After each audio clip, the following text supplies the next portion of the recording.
Here's why people pleasing may be causing you to have fogginess in your decision making, which ultimately causes you to ignore your decision and intuition when it comes to hiring someone new.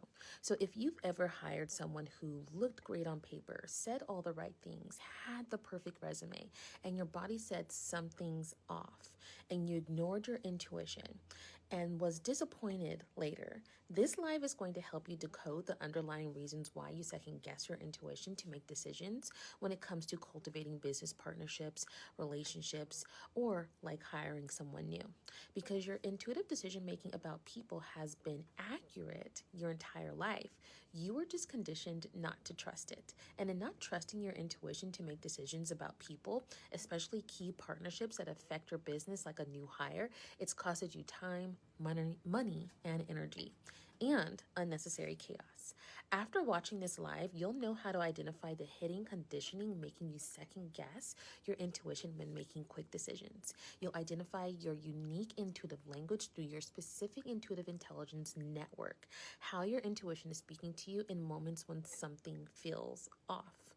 And if you're someone that wants to get to the root of why you hesitate when making decisions and want to learn how to tap into your intuition quickly to make intuitive decisions, right now I'm offering strategy calls, Swift Align Intuitive Decisions, where we identify one core block that's causing you to hesitate instead of take action and make progress. So go ahead and DM me the word Swift to get that call link so you can schedule your call. Now, when it comes to overriding your instincts, you hire the wrong people, you stay too long with misaligned talent, you feel guilty for wanting to let someone go, you absorb the emotional labor, and your team suffers. The profits shrink, and you feel drained managing the consequences of not trusting your intuition, and you waste time you can't get back.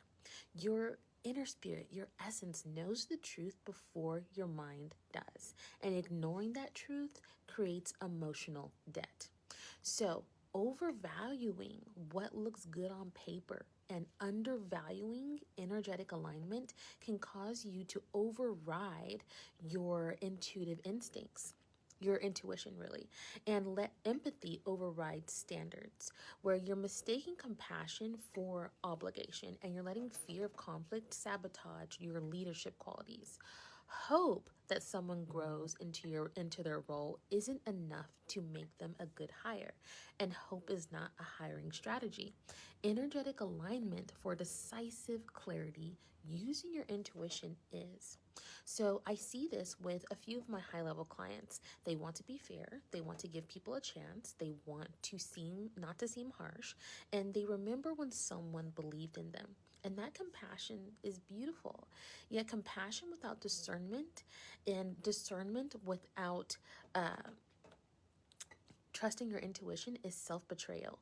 This is why using your intuition with decision making is key to you saving time instead of wasting it on the wrong people, investing your time and energy into hiring people for your team that suck the energy out of a Zoom call. So when we work together, one of the things that I do is I use something called my signature heal method. This is where we identify the emotional pattern driving your hesitation. We help you shift into an identity that trusts themselves to make quick decisions so you can know your no is a no and your yes is a yes. This is actually stated in Matthew 5:37. So also, when it comes to your intuitive decision intelligence network, this is where we decode how your intuition is speaking to you and through you. For example, when something doesn't seem right or when someone doesn't seem right, how are you communicating that instinctively without even realizing that your intuition is actually speaking through you? For example, does something smell funny when something is off? Do you detect subtle tonations in voices or in sounds around you? Do you think something is off about him, like, or her? Are you saying those words? Really be conscious about what you're saying and doing during moments where your intuition is going, something's not right, right? Those are the ways that your specific intuitive intelligence network will be speaking to you. So if something smells funny, then you're someone that has an olfactory sense when it comes to your intuition and your energetic perception. If something sounds funny, that's an auditory sense. Perhaps you have clairaudience. If something you think is off, that's claircognizance. That's clear knowing.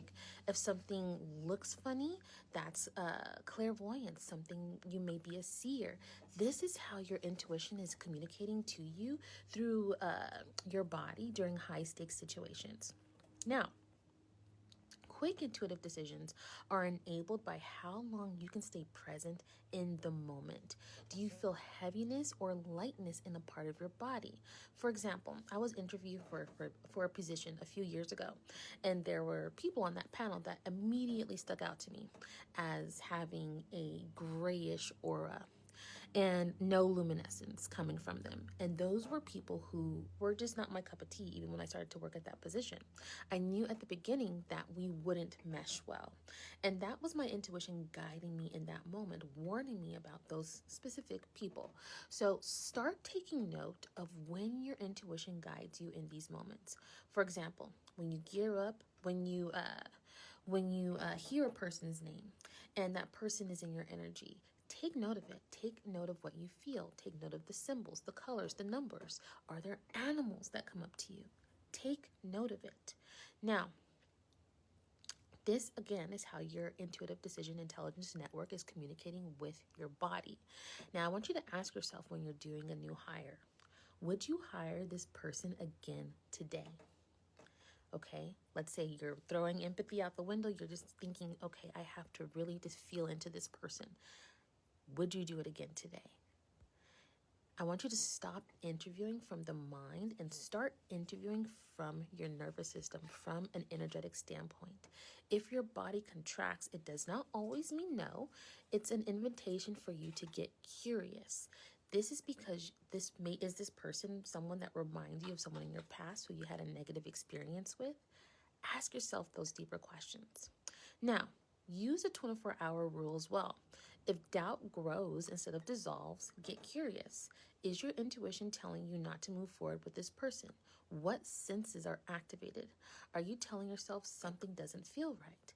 Again, be consistent with taking notes and understanding where your intuition is speaking to you from. Now, after you're working with me, you amplify your intuitive muscles for quick decision making. You hire with more clarity. You fire with more confidence. You no longer override intuition to avoid being disliked. And you build teams aligned with your frequency. You waste less time, energy, and on payroll. You expand faster with the right people around you. You say no to hiring the person who looks good on paper with more certainty than you have when you order your pumpkin spice latte. Aligned decisions, aligned teams, aligned hires accelerate you to your destiny and to making a bigger impact. Remember, a wrong fit candidate with a perfect resume can bypass an ATS system, land an interview, or a second round interview. The wrong fit candidate should not bypass your intuition. So schedule your Swift Aligned Intuitive Decision Strategy session with me. DM me the word SWIFT for info about how to schedule your call.